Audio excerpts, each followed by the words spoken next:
And luckily enough, I was able to meet some grandmasters over here in Vietnam where I live who were willing to train me for not a great deal of money like we would expect to pay back in the States. And so I got several years of training from them. And now my passion is to teach chess to people who, like myself, in the past, always wanted to get good but found it very complex in terms of how to improve. How do you get from knowing how the pieces move and knowing some basic tactics or strategy to becoming a very strong all-around player? And so my courses are all about how to help beginners and intermediate players get to the next level and become very strong, advanced.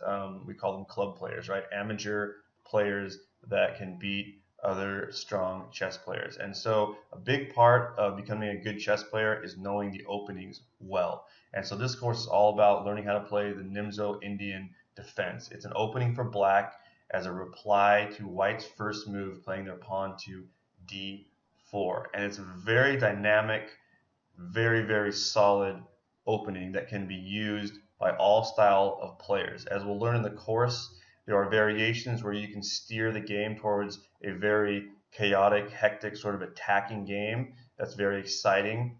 It has a lot of complex tactics involved, and you can also steer the game, depending on which variation you choose, into a more quiet positional struggle. And there will be reasons why you may want to choose either one. And we're going to learn all about that in this course, how to play the best Grandmaster moves depending on what your opponent does, how to get a really solid position no matter what your opponent does, and generally just learn all about this awesome opening. It's an old opening. It was first created by Aron Nimzowitsch, which is a super famous grandmaster of the past, and it is still used at the highest levels in tournaments right now. And so it's a must-know opening, especially if you don't have a really good repertoire against d4 when your opponent plays that as white. And a lot of people don't know it very well. And so when we learn openings that other people don't necessarily know, we're going to get a big advantage in the game, and it's going to be much easier to win. So I hope you guys join the course, and we'll see you inside.